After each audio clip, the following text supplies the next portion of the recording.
you want to kick us off, Tony? I will, yeah.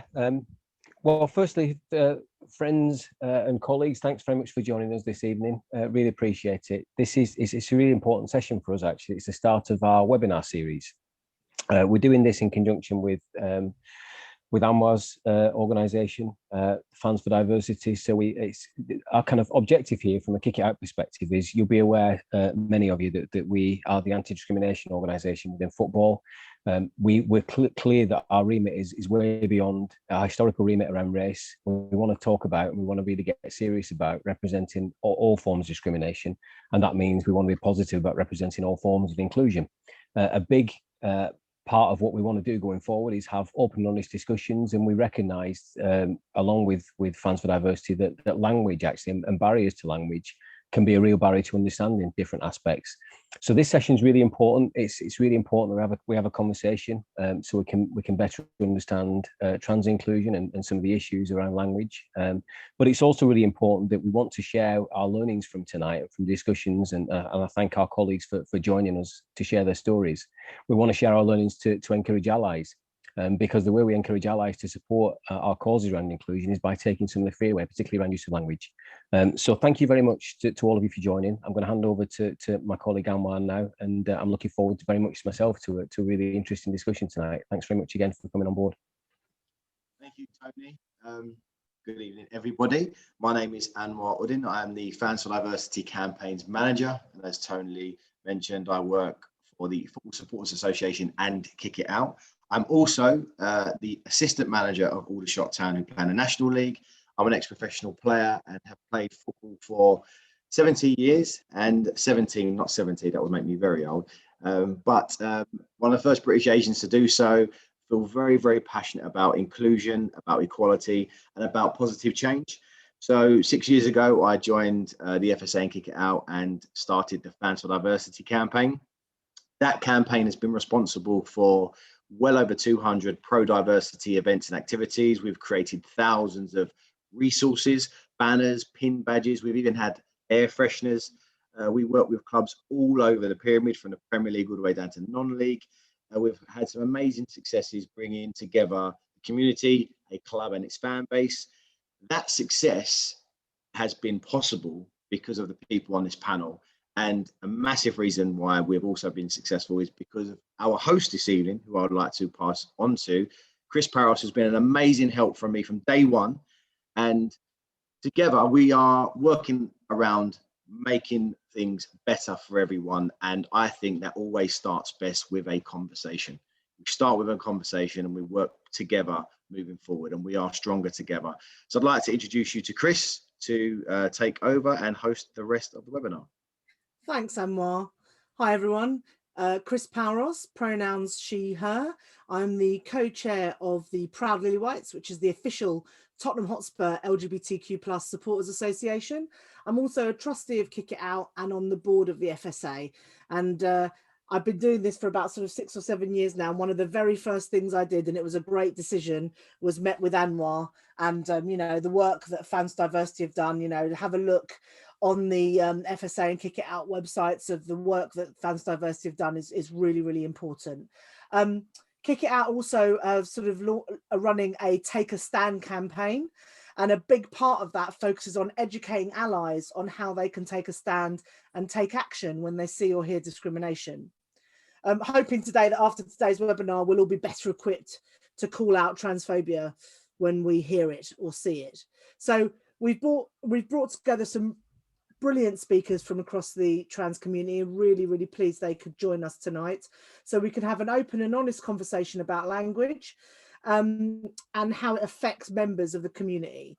It's worth noting, of course, that like all communities, the trans and non-binary people are not homogenous, and that we've got intersecting identities, and like all of us, different views about and experiences of the world. So I'm really pleased we're going to hear from our 3 brilliant speakers this evening. There is a Q&A function available, so if anyone's got any questions for the panel, then please pop it in the chat and we will try and get some questions later. So for the first question of the evening, I wanted to ask the panel to introduce themselves and tell us a little bit about their experiences of being trans or non-binary in football. So Sophie, can we start with you, please?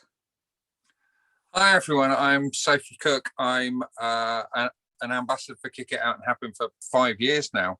I was the photographer for AFC Bournemouth right from League One all the way up to the Premier League, and I transitioned just as we got promoted to the Premier League. And the thing is, when I came out, I had friends that didn't want me to go back to football. They said, you're going to be verbally abused in football, you're going to be in physical danger. And I must admit, at the time that it happened back in 2015, there was no precedent. There was very little LGBT activity in football. I mean, we had things like the Proud Lily Whites. I think that you guys were going back 5 years ago, weren't you? Yeah, and sort of they're friends from above the other side of North London and that, but it hadn't really filtered down to sort of the smaller clubs like Bournemouth and that. So, I mean, the first thing was I didn't know if I was going to have a job, and I mean, I carried on working for the club. I had amazing support from everyone, from the chairman of the club down through Eddie Howe, the players. And the interesting thing was that once my story got out there, the fans became massively supportive as well, which really wasn't expected by me or I think anyone. But the interesting thing is that fans would come up to me and they'd shake my hand and hug me and say, I'm so glad that you can be happy and be yourself, because they started to understand what I'd been through. The interesting thing for me was that despite the fact that I had friends that didn't want me to go back to the game because they thought that I would be in real danger, the game has opened up and given me so many opportunities over the last 6 years. I mean, I've spoken at Wembley Stadium twice, and I remember the first time I spoke at Wembley, I turned around to the guy from the FA and I said, if I'd known it was this easy to get invited to posh dues at Wembley, I'd have come out as trans years ago. Now, the thing is, like, not only that, I mean, I've been around to clubs all over the country. I've been to visit clubs at all levels of the game. And I remember the very first game that I went to at a club that wasn't Bournemouth, and it was at Brentford. Now, people that know Griffin Park know that it's got a pub on each corner. And I remember walking up to the ground that day with my son, and I was going to be sat in a posh seat, so I was wearing a dress and that. So it wasn't like I was sort of dumbing down and trying to slip in under the radar. But walking up to the ground and seeing all the people stood outside the pubs drinking that back in the days when that happened, I was anxious.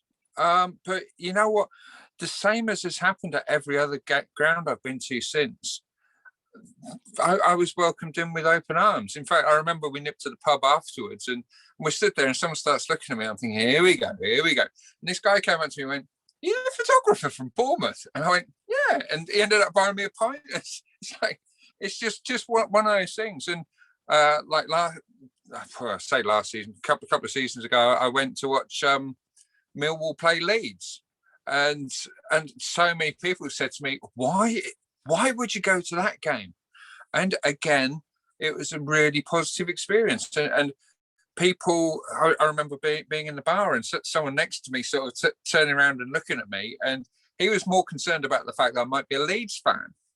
And when I said, no, I'm Bournemouth, he went, oh, that's all right. Because no one dislikes Bournemouth fans. But the thing is, rather than be a closed shop to me, football over the last 6 years has given me so many opportunities. I was invited out to Moscow to speak to LGBT activists during the World Cup.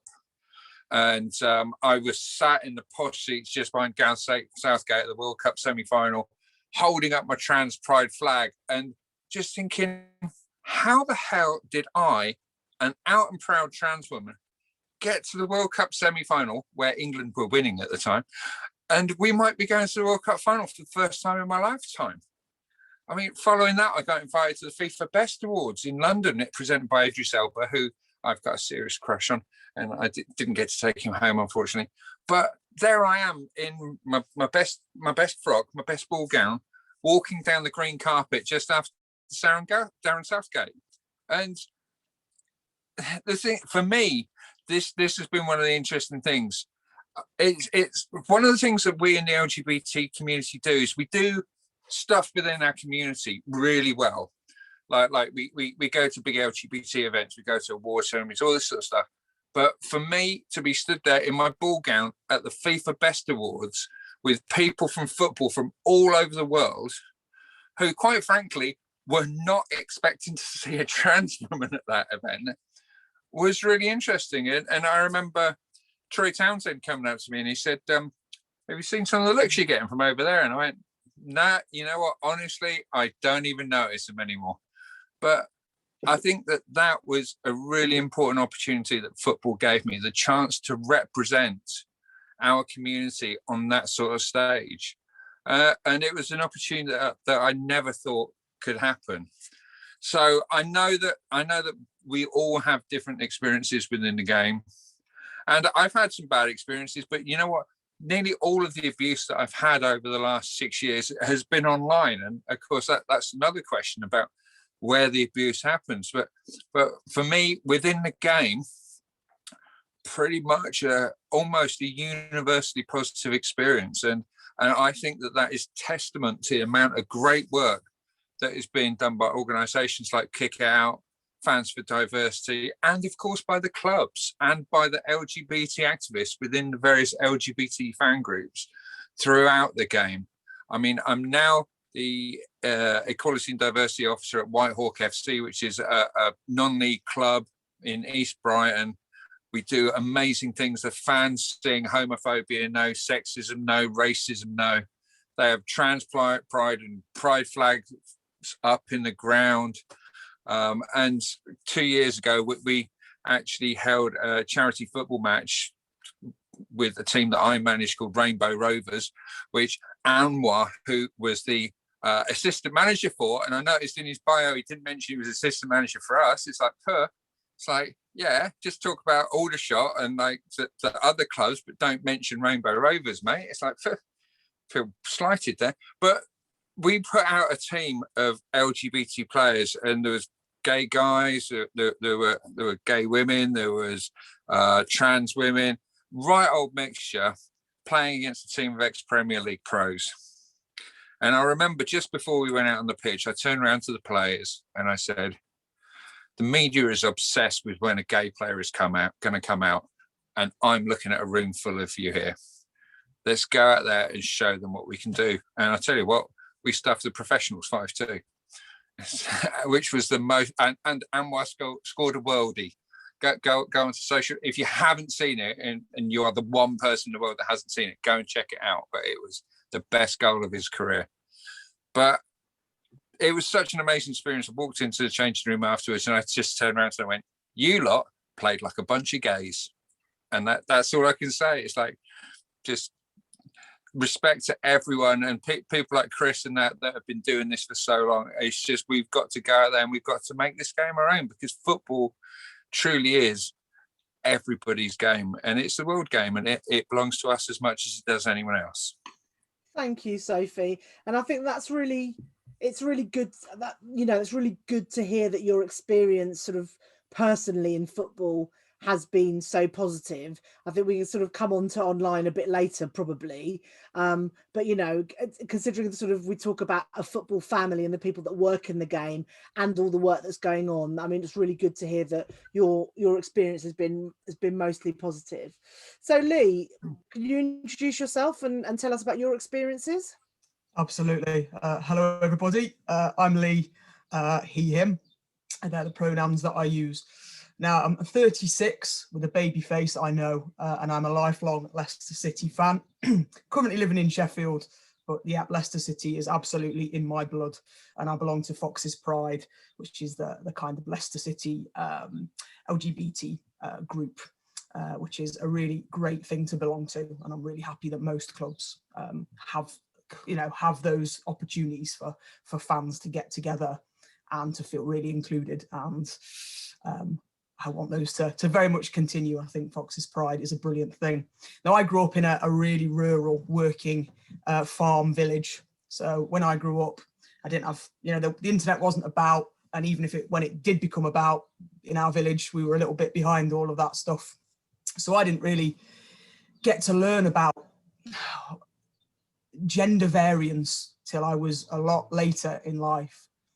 So when people often ask me about my story and they say, well, when did you know? Well, it's really, really hard because I always knew there was something different, but until I had the words and to help explain that, I spent a very long time not knowing who I was, but knowing that masculinity was a very core part of me. So as a result, I went with the only thing that I assumed was available to me at the time, which was identify as a gay woman. And I played football from very early on for numerous women's teams, played at an all rightish level until that age-old story you hear from everybody. I could have been a contender until I broke my leg. I could have made it and all that. So I'm one of them that, once I have a few pints tells you that I could have been somebody. So I snapped my leg in half. But yeah, so I was working up to playing at a higher level in women's football. Stopped due to injuring myself, went away to university, started finding out more about myself and realizing actually identifying as a gay woman wasn't right for me. It didn't feel right. There was still something about me that I needed to explore. And it was a long old journey, a really long journey from being an adult and realizing these things about me right up to now, being 36. Only now, really, this last year, have I really nailed my colours to the mast and gone, no, I'm a trans male, and that's who I am. And that's been, a very, very long journey. So my relationship with football as a result of that has really radically changed. The guidance around trans people in football, it's quite difficult to actually negotiate. And you can go from playing women's football and you can identify as non-binary and not have any hormones, and you could still play for a women's team. So when I identified, I wasn't really sure how I identified. I just knew I had a masculine element to me. I played in a women's football team, and that felt all right until it didn't anymore, until I felt a tipping point where I needed to not be in that space anymore and keep being gendered as female. So then the kind of interesting part was when I wasn't on any testosterone, I could still play women's football if I wanted. So it was this really strange time when I was playing women's football, but it didn't feel right, but it's the only football I could access. So that was a very, very strange time for me. And now as I begin the journey starting hormones, I realise now that it's on a case-by-case basis that you have to apply to the FA to be able to play, which is a difficult thing. And something that's kind of made me fall out of love with football a little bit, because it just becomes so much more complicated and just so much more to think about than just picking up a ball, joining a club and playing. So you're not playing now, Lee? Sorry? Are you not playing at the moment then? I'm not, no. I coach now at grassroots level in Sheffield, which is brilliant. And I love that. And I love empowering the young people and hopefully being a role model to them. At under 13s level. I would love to move into a career in football. I'd love to do more, both, coaching. Maybe I'm a little bit old now to play. I'd still like to be able to have a kick around. I'd still like to play five-a-side football without the barriers that are there that most people don't think about. I was having a brilliant conversation with my friends over WhatsApp about this, about the different legislation. And a brilliant friend of mine was saying, I belong to this really inclusive football club and I want to include trans women and non-binary people in this women's football club because they are women and they deserve to play with us.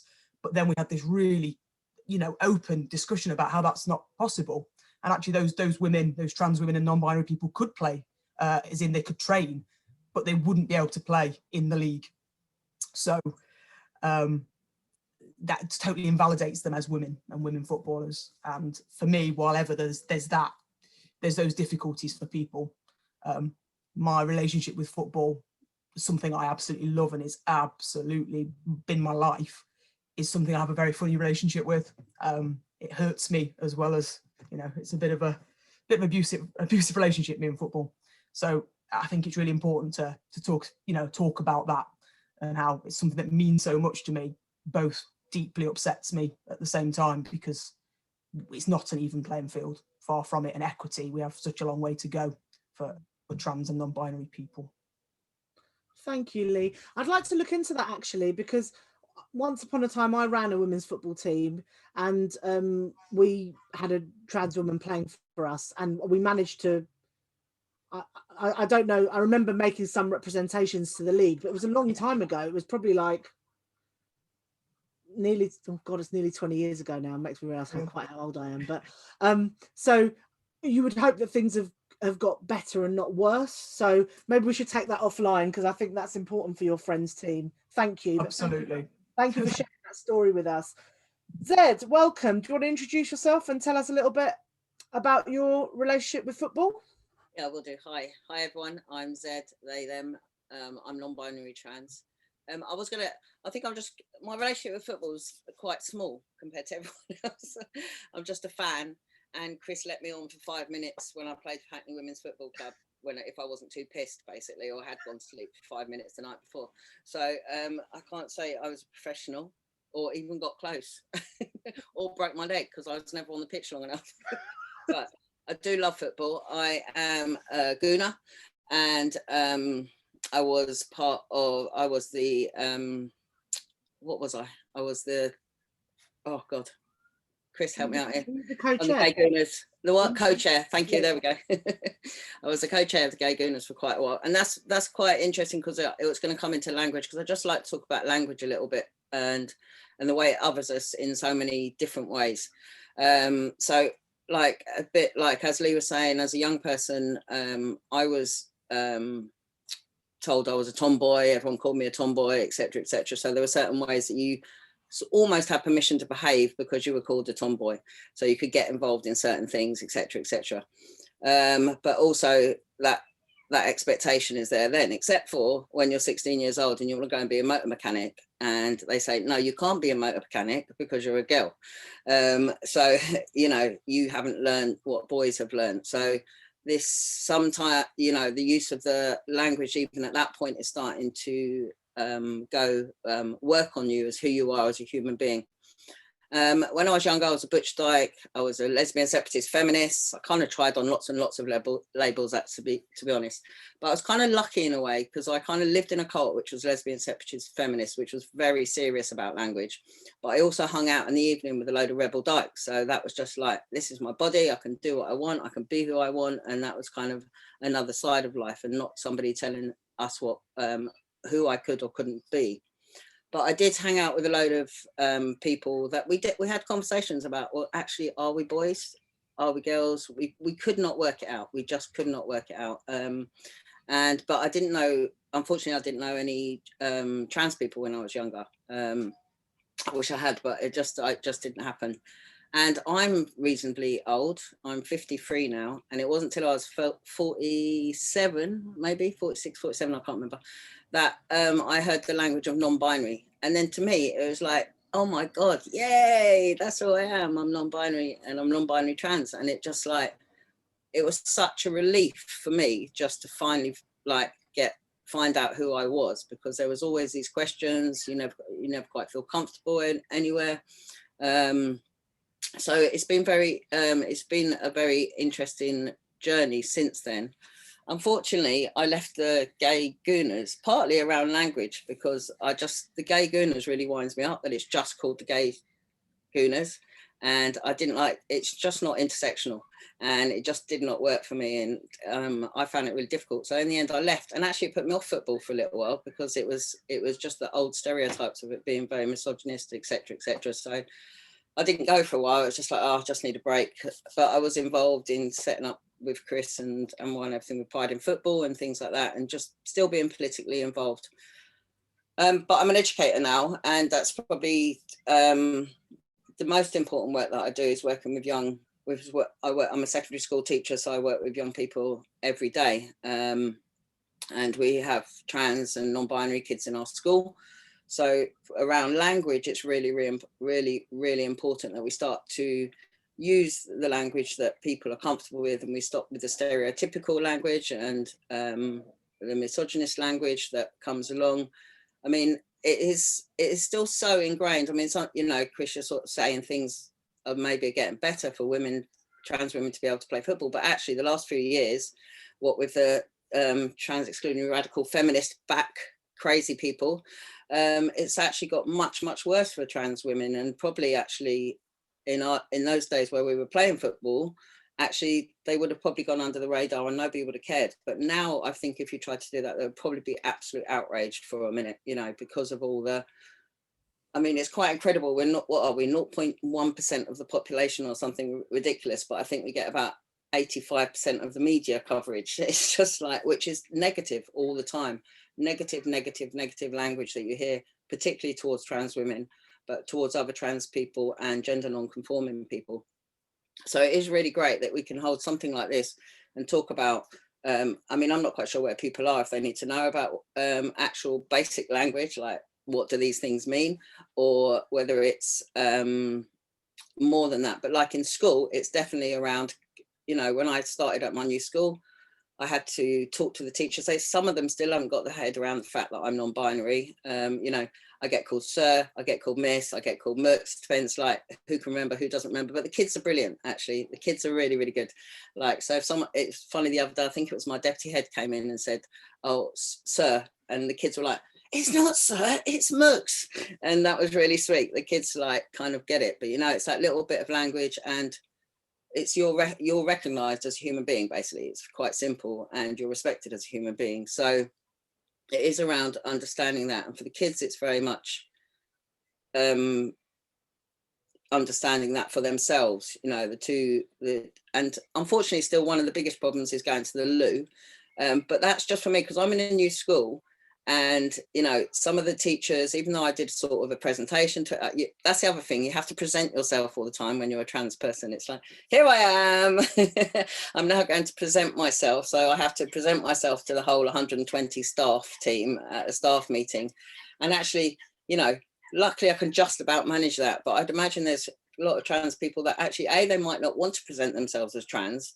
And legally, you don't have to present yourself as trans. You can, you know, but then at the same time, if you don't, you know that all these things are going on and people are asking questions anyway, you know. And within my first year, people were scared, like they'd gone to the head teacher and said, we're scared to ask Zed what this means and what that means, because they're not using language or they haven't heard language before. And I think in football, wherever we are, we've just got to keep using the language a lot of different gender, different, you know, genders than what young people are going through, to start to make, to normalize, in the worst of the word normalize, but you know what I mean. Yeah, so yeah, I guess that's, so my mission now is just to, you know, queer up every school that I can work in over the next few years, because I can only last a couple of years in the school at the moment. But I think it's good as well, because people are also very grateful, because there is this fear around, you know, whether it's talking around racism or whether it's talking about homophobia, whether it's talking about transphobia, people aren't great about, they get very nervous about, well, people that are trying seem to get very nervous about what they should and shouldn't say. So it's good to keep having these conversations with people as often as we can. And, you know, you get a little thing. I remember in the Arsenal magazine, we got a little bit around rainbow laces and stuff like that. It's important because there's a language on a piece of paper that's very important to millions of people, you know, so they're seeing it and they're reading it. So yeah, we've still got a way to go. And for the kids, PE, sport in schools is a big problem. You know, it is so gendered at such an early age, even though it doesn't have to be. And, you know, one of my young people is like, well, I don't want to play on that team anymore, but I want to play on the other team. The school are struggling to work out how they can play on the boys' team and not the girls' team. So yeah, there's still a very long way to go for inclusion in football. And we've seen the way, you know, intersex people have been treated on the athletic scene.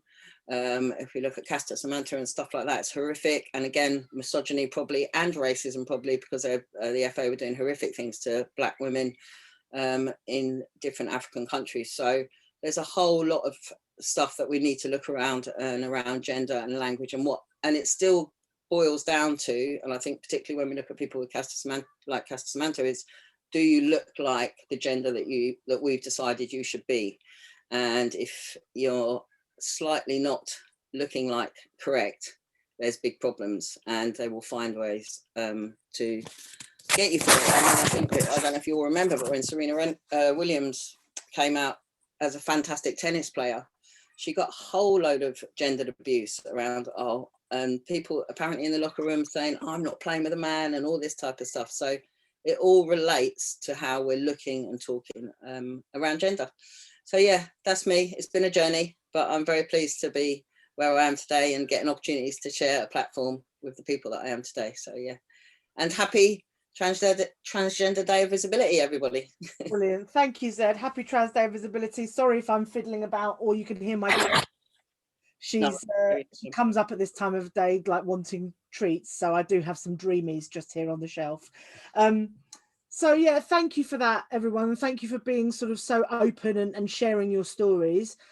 I think we're talking mostly around language today, so I'm just gonna sort of start asking about the definitions of trans and non-binary and how they sit alongside each other. And I know Zed, you probably want to have a break, but I'm just going to start with you again there, I'm afraid. Tell us about that. Tell you about that. Okay, it's very broad and I might get it wrong. Please, Lee and Sophie, don't tell me off, but in I actually said I'm pretty sure that we've all got different definitions for all of it, so you'll be more than forgiven. Thank you very much. So yes, so there's probably, I would say, 5 or 6 definitions around gender that people probably use, and we talk about trans, which can be a big umbrella of people whose gender they're assigned at birth is not what they are, and then we'll that within that can come other gender identities such as non-binary, genderqueer, etc. So non-binary for me personally, but I know there's non-binary that feel different things, and maybe it would be better if Sophie or Lee talked about being transgender, but for being non-binary, even though I am non-binary trans, which is anyway, well, I haven't quite worked that one out, but I am. I am. Trust me. It's about, I've never felt like a man. I've never felt like a woman. I just did not. I've never felt like I should be in either of those spaces. But the non-binary space is the space that I feel that I should be in. And it's where I am, and it's where it makes me very, very comfortable and very, very happy. It has its challenges like anything, but yeah, that's what I feel. I don't know if I quite answered that. No, you haven't. If you don't mind me saying, Zed and I have known each other a long time, and we're old friends. And actually, since Zed has come out as non-binary trans, I can really see them just much more comfortable in their own skin. And I think that's kind of, for me, hopefully as a sort of a good cisgender ally, that's all you can want from your friends, and just for people in the world to feel comfortable in who they are. So, we can all navigate the world in the right way for ourselves. So yeah, no, thanks, Ed. Lee, Sophie, is there anything you want to add there in terms of the definitions of trans and non-binary? Yeah, I'd just like to add that I originally started to transition back in the late 90s. And back then, the Gender Identity Clinic actually was forcing very, very strict binary identities on anyone that wanted to transition. It wasn't just that you had to be binary, you had to turn up with a full face of makeup, wearing a dress, heaven forbid you wear trousers or slacks, and you had to wear heels, because they were forcing you down this path to prove that you were trans enough to transition. And the interesting thing is that I think a lot of people sort of, I mean, I'm even older than Zed, so it's like, yeah. But a lot of people sort of from our generation, I think, were forced down that binary route because the language wasn't even there to suggest what non-binary meant. Non-binary people have been here forever, but it's only recently that the language has actually been available to them to express how they feel. Now, I think I'm quite binary, but the past year of lockdowns and not going out to events and working in a mental health unit where you tend to dress for practicality, and living in a horse box, so you tend to dress for practice. I don't wear my ball gown around my horse box terribly often, But you know what? All those things have led to me having a little bit of a crisis of my own identity recently, where it's like, well, I did a talk last night and I wore a dress for it, and it's I think it was the first time I'd worn a dress in about 6 months, and it's just I think that it's interesting the way that our own interactions with the world help us to feel confident and comfortable about our own identities. But at the same time, trans people, I think, have a level of self-awareness about who they are and what they are that most cisgender people don't have. And in the same way that LGBT people have more awareness over their sexuality and their attractions than most hetero people, because most cis-normative hetero people don't tend to actually think too much about who they are. They just live life without having actually asked themselves any of those questions that we ask ourselves on a daily basis growing up. Thank you, Sophie. Yeah, I think the intersections are important there, because I think we're talking about sort of notions of identity as well, and I guess, you know, there are probably things there in terms of race and gender as well, you know, because I think when you are the other, and the other is often away from a white cisgendered man, then often you do have to think about your identity. Lee, it's thankfully becoming a bit more common now. We did it today for people to be more open with the pronouns they use. Why do you think that's important? I do an activity when I run training sessions as part of my day job. I run equality and diversity and inclusion training sessions with lots of different businesses, schools, professionals. And I do an activity where I start off, they don't know why I'm coming in.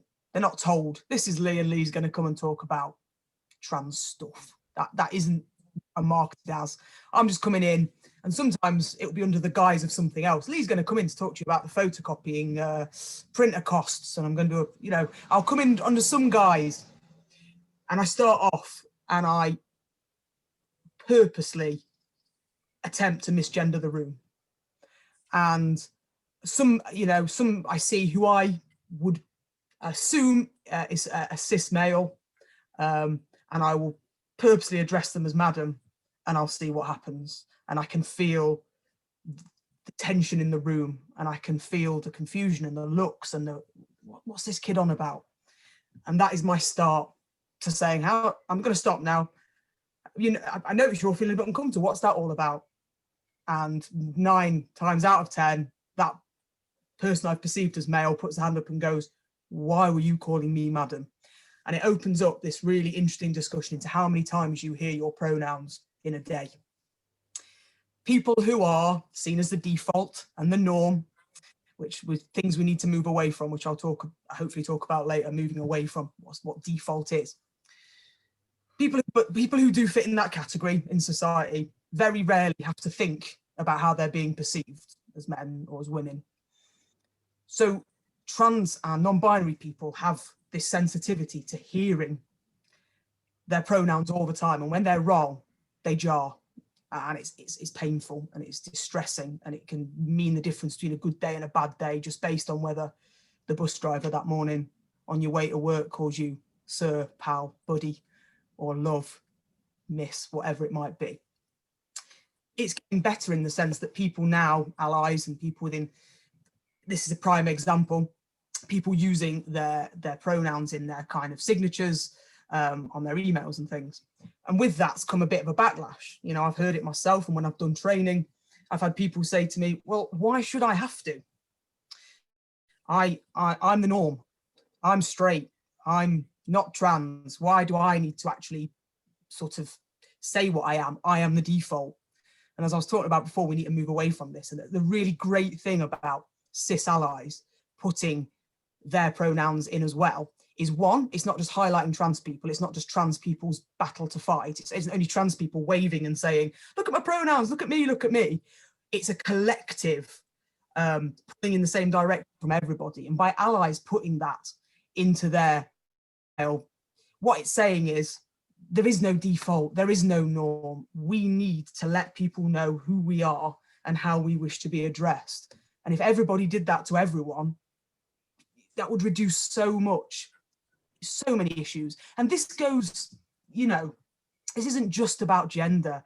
This is just about the minority not having to be the one that A, educates everybody, B, makes changes that then get the backlash like we're some kind of attention seeking or we're just trying to be a certain way. So what's great now about, say, allies taking this idea of saying their pronouns, it's just a really positive step in saying, let's move away from default. Let's not use the word normal. Let's just do this as good practice. And how much easier it makes everyone's life, especially if you have a name that doesn't in any way relate to your gender identity. I spent many, many years professionally having a name that couldn't be any more feminine if I tried. And then when I turned up looking like I did, there was a really uncomfortable moment for me, but actually more for that person. And there was nothing worse for me, who's somebody who actually doesn't really like the focus, feeling just so awkward for that person who wasn't expecting that presentation. So it was much like Zed was saying about different presentations and different ways of being and things that Sophie said as well. It's just taking that expectation away. And I think if everybody was just kind of allies and did these things, we'd move away from the default and the norm, because I think that is probably what's most damaging. I hear on football forums all the time, why should we have to do this? I'm this, I'm a man, I don't need to do this. Well, it's trying to help educate and get people to understand that, no, you don't have to do it. You don't. You've probably walked through your whole life, never been misgendered before. That's lovely, well done you. But there are lots of people who haven't had that luxury, and they're really counting on you to be a great citizen and an empath, and go, that must be really difficult. I'll do my bit. If all it is putting he, him, she, her in my email handle, or, you know, my signature, or when I introduce myself, just dropping it in, wouldn't that just make life a little bit easier for people? I was going to say, it might be quite nice for the default to actually be that we all default to using our pronouns as a matter of course. You know, so Yeah. Can I add something to that quickly? Because one of the things that Sophie, let Anwar just jump in. Let Anwar jump in and come to you if that's all right. So I can't see Anwar. Sorry. So I just wanted to say, I think the power of a conversation is sometimes so underrated. So I have conversations similar to these in the football industry when people ask me about my work and what I do and why I do it. I think sometimes you need to hear the impact that language, that behavior has on individuals.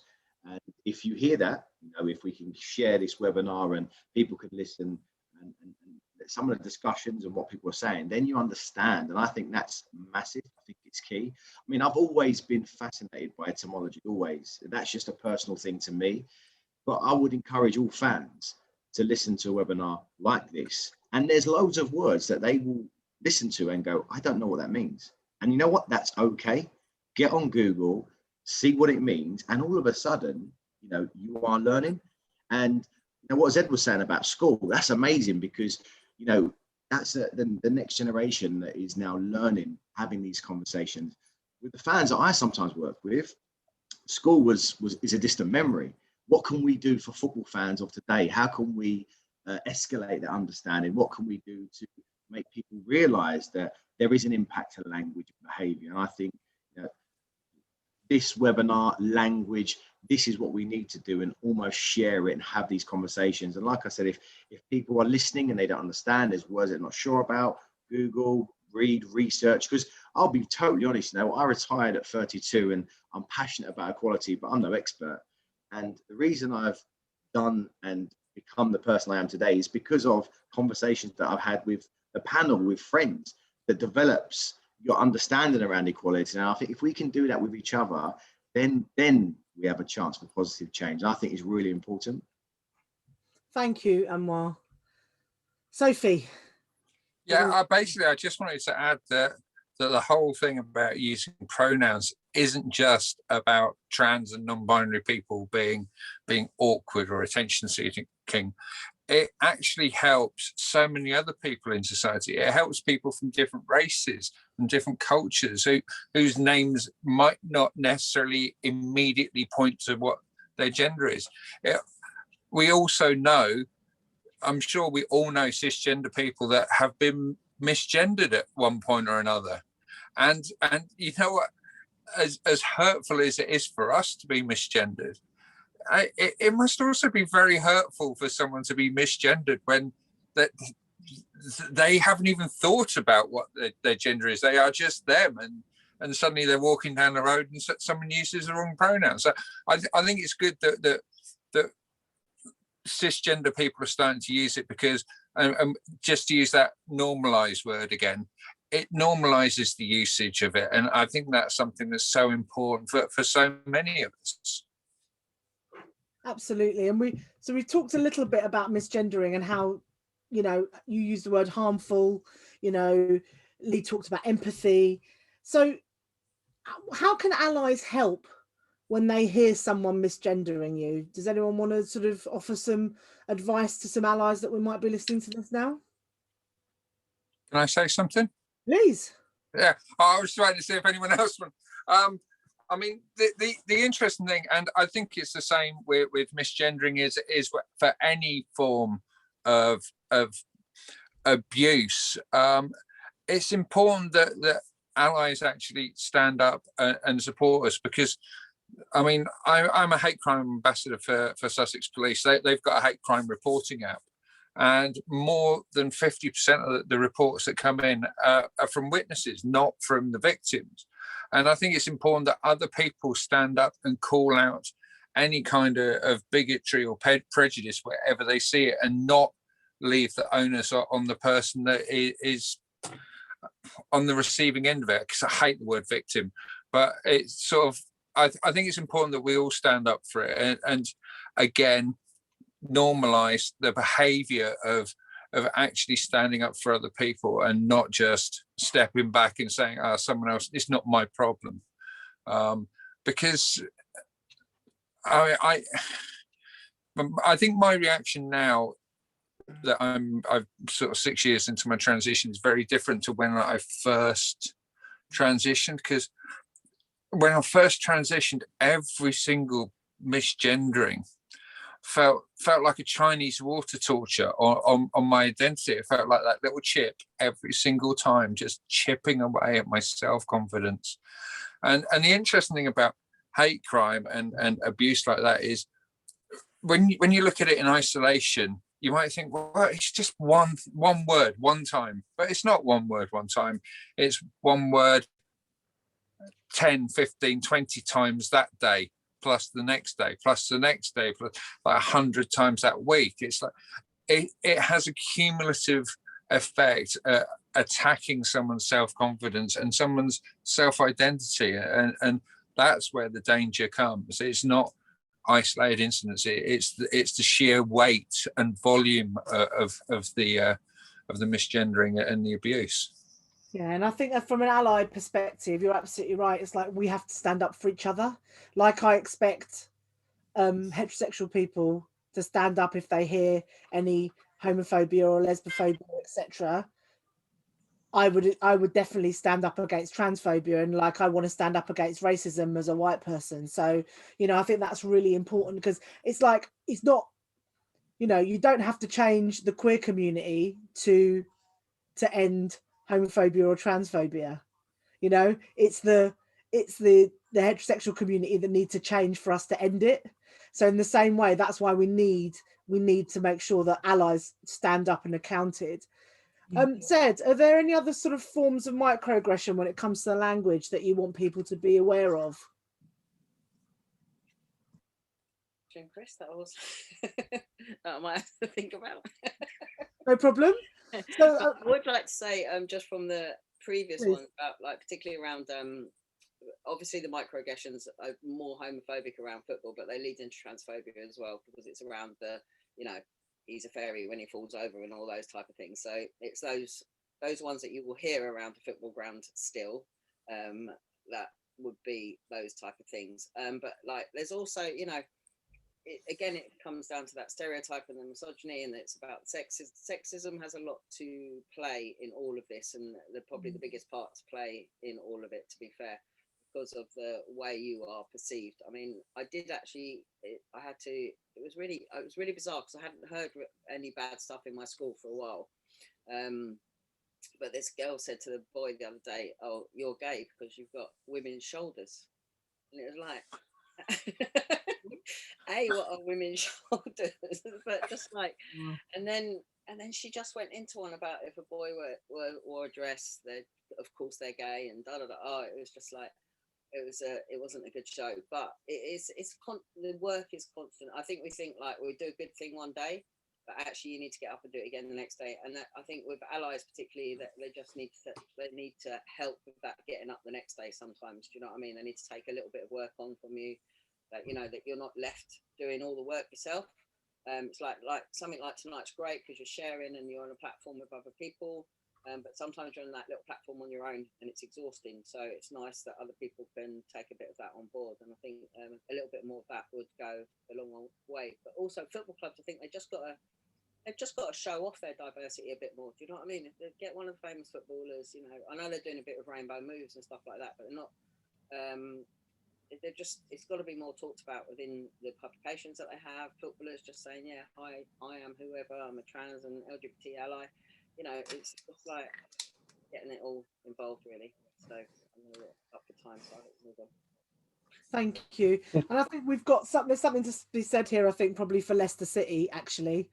They've done some really great stuff this week. It's been the Football versus Transphobia sort of week of action, culminating in today in the Trans Day of Visibility. And I know Lee was featured on the Leicester City website. I imagine that was a proud moment for you. Scary though. Scary. Put yourself out there in this kind of way. It's very liberating. How's the response been?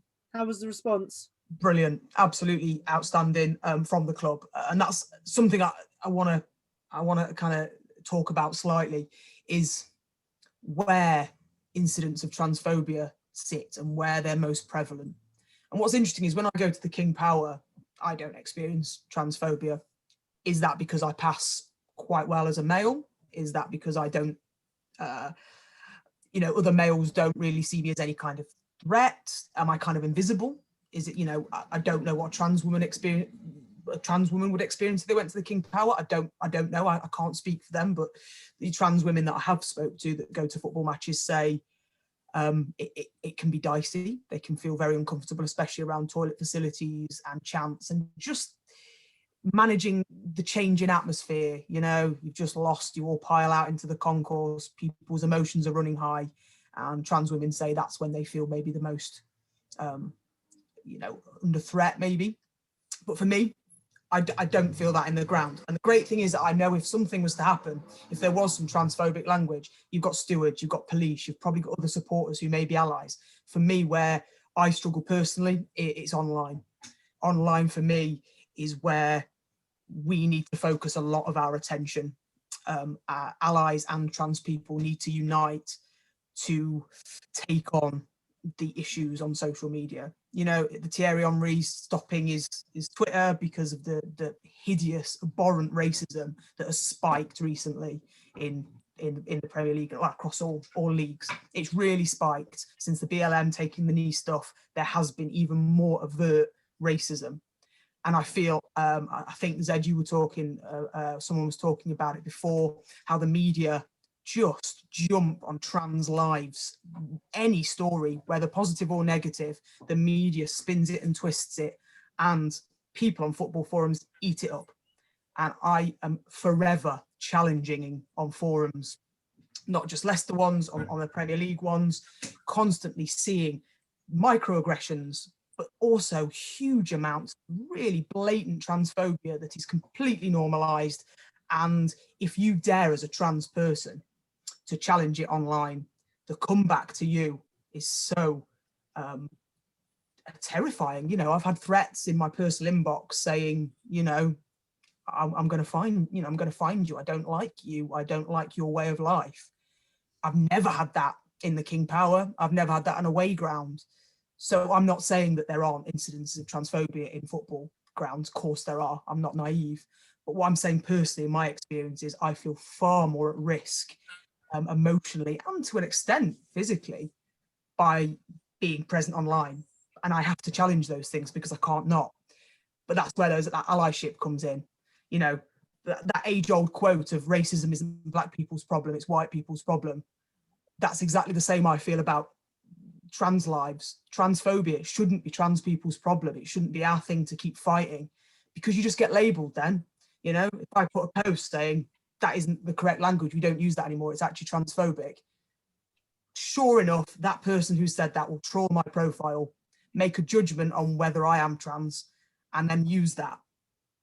If they believe me to be a cisgender male, the emasculate, you know, the language they use to try and emasculate, you know, to make me feel bad is also really damaging. This culture of toxic masculinity that happens online, exactly what Zed was talking about. It all comes down to gender and misogyny and patriarchal issues that we need to, you know, take apart. And I know it's a really big, huge thing to say, and it's a really massive issue that is ingrained in every part of our community in the Western world and beyond. But that is at the crux of the issue. The toxic masculinity in football is rife. And if I dare to take on someone about transphobic language, my gender comes into question. If they mistake me as being a biological male, cis male, then the aggression starts. I get called a tinfoil knight. I get called all these things. And it's exhausting. Or I'm already living in a world where I'm constantly having to fight for visibility and for validation. So this is where allies need that empathy, is to realize we're exhausted. We're absolutely exhausted with the fight. We're exhausted with social media constantly telling us our lives aren't valid. So we need allies, especially on social media, to stand up and say, don't say that, mate. And it's not about being combative and not about shutting people down. It's about honest, open, just the conversations Anwar was talking about. Just saying, I'd really like to talk to you more about this, mate. And they'll probably tell you to F off. But they might not. They might say, all right, let's have a conversation. And out of the 500 people I've challenged, maybe 2 of them have gone, I see what you mean, Lee. All right, fair enough. But that to me is a victory, because if everybody could get 2 people to that place, well, you know, that's progress to me. So yeah, social media is a big one that I harp on about a lot, and I just wanted to bring it to the fore. No, I think it's, I mean, you know, you're you know, I wanted us to talk a little bit about social media today, so I think it's been really important to raise that. And I think, you know, there are a number of things that you said just then, Lee, which was really interesting. I think, you know, the stuff around what that toxic masculinity looks like, I think the important thing there is it's not good for anybody. It's not good for the men that might espouse it sometimes as well, because we see what happens to men's mental health, and there's a mental health crisis for so many cisgendered men, and this has to have something to do with it. So it's all stuff that we need to be sort of looking at and thinking about. And I just obviously, you know, from a kick it out perspective, to say that when those things do happen, particularly on social media, even if it feels like it's another exhausting thing to do, please do report it. Because actually we need the data, because if we have the data and we can kind of continue to talk about, you know, how much these things happen and what the increases are, we can use that data to affect hopefully lasting change. And I also just want to sort of kind of echo the things that you've all said tonight about how tiring all of this is. You know, and I think, you know, Zed said, you challenge something one day, but you've got to get up and do it the next day, you know, and that's every single day of your lives. And I think that's why it's really important that we've had this conversation today about how allies can take a stand, to, you know, talk about the Kick It Out campaign here, so you don't feel like you're doing this every day on your own. So, but thank you, really, thanks so much for sharing that with us.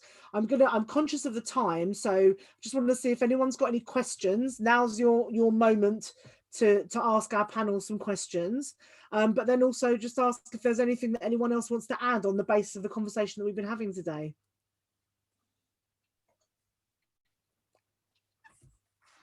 Well, just a quick question from me, and maybe a brief comment, just around intent. I think what some of the stuff that Lee just touched on there is, I'm conscious that there's overt discrimination. There's people who just want to cause harm, and then there are people, I guess, who just have positive intent, but they say the wrong things. And just advice, particularly around allies who want to do the right thing, but just don't know how to approach the subject, or might not have the language or the knowledge that Anwar talked about.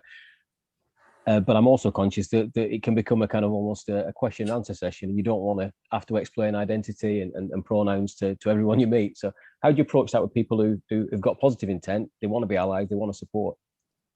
Actually, can I answer that? Because I remember many years ago, as club photographer for Bournemouth, this was before I transitioned. Callum Wilson, who played for Bournemouth at the time, was a Kick It Out ambassador, and Paul Mortimer came down to do a training session in the school with him, and I was there photographing it. And Morts asked the students a question about, what do you see when you look at me? Do you see a black man? Do you see an African? Do you see a West Indian? What do you see? And he said, well, some of those things are me, some of them aren't. So, and this has always stuck with me all through my transition. If in doubt, ask. Because, and I truly think that was a great piece of advice that he gave that day, because not everyone understands trans identities. Not everyone understands non-binary identities, but for me, things come, misgendering sort of questions come from two different places. They either come from hate, and you can do nothing about that, or they come from a lack of education and awareness, and that we can always help with. And if I'm asked questions or people make mistakes, and it comes from a place of love and support, then my reaction is totally different to if it comes from a place of hatred. So if someone asks me openly and honestly what my pronouns are, what a trans identity means, I think I owe it to myself, and I owe it to sort of the next trans person that they interact with to actually just try and spend a couple of minutes just being open and honest about it. And I also imagine you can smell it as well if someone's got good intent, right? Oh, very much so, yes. There's just a question on the about what's youth being taught about in the LGBT community. Yeah, I was going to bring that one to you actually, Zed. So thanks, Amelia, for that. Yeah. So just how much young people are being taught about the LGBTQ plus community. Now, obviously, you know about that working in schools. Tell us about that, Zed. Yeah, obviously I used to work just going around schools, actually doing LGBTQ equality training in schools for teachers, etc. But basically, if it's a good school, it's fabulous and loads of stuff will be going on. But it's patchy, because it's even though there was different requirements for schools to be teaching about gender identity and sexual orientation, schools can sort of take it with a pinch of salt still. So schools that are committed to equality and intersectionality and inclusion will do a lot around it. So there'll be some schools where a lot of work's been going on and around language, etc., etc. But other schools where they're a bit scared to go near it, or I mean, there's head teachers all over the country that don't agree with LGBTQ people. So that's a problem in itself. We've got a fight in the union, for example, because there's a lot of people that think trans people shouldn't get access to services and things like that. So it's patchy. When it's good, it's good. When it's bad, it's bad. That's basically where we are at the moment, because there's no proper requirement to actually talk about LGBTQ issues. I mean, obviously it's better than when Section 28 was around, but it's still not great. And there's an education charity called Just Like Us who are specifically an LGBTQ plus education charity, and they work in a number of schools up and down the country. And I know they're obviously looking to expand their offering, and they have young people who are sort of 18 to 25, hence the Just Like Us, that go into schools and talk about their experiences. One final question. Because as I say, I'm conscious of time, and this sort of takes a couple of questions that we've got. So thank you everyone for sending your questions in. How to sort of talk to and address family and friends who've got sort of strong ideas, I guess, and strong and sort of potentially discriminatory, and to be able to address that. So have we got any tips from the panel on this one? I haven't spoken to my family for nearly 6 years, so I'm probably not the right one to answer this, because I'll leave it to someone else. I mean, just on that, for me, I think it's how you feel it's hard to sometimes articulate that. That's a skill, and I think it's about learning, speaking to people who will offer support to give you that confidence to be brave, to have that conversation, because there are so many people that have thoughts and feelings that may not be able to articulate that to friends and family. Show them how they feel, what they mean, and what it means to them. And I think sometimes by showing them examples, making them aware of the impact it has, and just giving them the confidence and bravery to be open and honest, tell them exactly how they feel, but just, some support. Everyone needs support, because, we've all talked about how exhausting it is. And it is, because it's a daily battle. It's not something that comes and goes. It's something that we have to deal with every single day. So I think support is absolutely crucial in this. And I think it's important you know where that support is. And I think organizations, in terms of signposting, your network, if you are aware of where that support is, offer support. And sometimes a conversation and a little bit of advice, it might not do anything. It might give you that little bit of confidence to be able to have that conversation and change the hearts and minds of people that are dear to you, because it's a difficult conversation to have. Sometimes I don't think it's a possible one to finish either. And unfortunately, sometimes you do have to say goodbye to people because they are just discriminatory, not very nice people. And you're stuck, and it's like, how much are you going to keep hurting yourself for their sake, because they're not prepared to meet you halfway or anything like that. I mean, that's obviously easier with friends than it is with family, but I do think that there are some. I mean, I've lost quite a few friends since I've become trans, and I do think there is a point that there's actually a lot of people out there that are still your friends, that and there'll be more friendships that come along and things like that with people that are where you're at, who don't want to discriminate and want to be open to relationships with everyone. Do you know what I mean? So it's a scary one with family, but with friends, I think you can just mute them. Brilliant. And finally, Karen, you've got in the chat, if you're supporting a lower league team, how can we get smaller clubs to engage with LGBTQ plus communities better? It's a great question, and actually you've got the perfect person in this room to ask that to, which is Anwar. It's exactly what the Fans Diversity Campaign is here for. It's a collaboration between the Football Supporters Association and Kick It Out, and the Fans Diversity Guidance Group, which has got a number of LGBTQ plus members, is exactly the sort of thing that, we could get people to come along, and, we could run an event in your club. There's all sorts of things we can do. So definitely talk to me, to Anwar about that, and we'd be really happy to kind of do something in lower league clubs or clubs where there isn't a specific LGBTQ plus fan group. So thank you so much, everyone. It's been a really incredible conversation. Really so grateful to Sophie, to Lee, to Zed for being so open with us this evening, and sort of both telling us their stories, telling us how they feel, because I think it's really important that we hear from people and hear the impact, and think about how we can take a stand. So that's a great segue to move over to Tony to sort of take us home. Thank you. Thanks very much. That was a really fascinating discussion and really, really informative and useful. Thank you. I just wanted to kind of say this, discussions like this are really important, but we'd love this to lead to action. And our Take a Stand campaign is just one of the ways that we would encourage people to take action. And we're not suggesting that, Take a Stand means lots of different things. And our panel have given some fantastic examples of this already tonight. So Take a Stand in this context could mean the next time you see a microaggression happening in your workplace, call it out and ask somebody to stop. The next time you see one of your trans colleagues, for example, where someone's using an incorrect pronoun intentionally, continuously, call it out.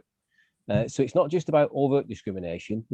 Make sure it's the microaggressions that are really important as well. So take a stand. Let's stop this stuff happening, because every human being is of equal value. And when you do that, go onto our site and pledge your and hashtag your Take a Stand pledge, so we can all make sure we do stuff. Last thing I just want to say is, again, just thank you.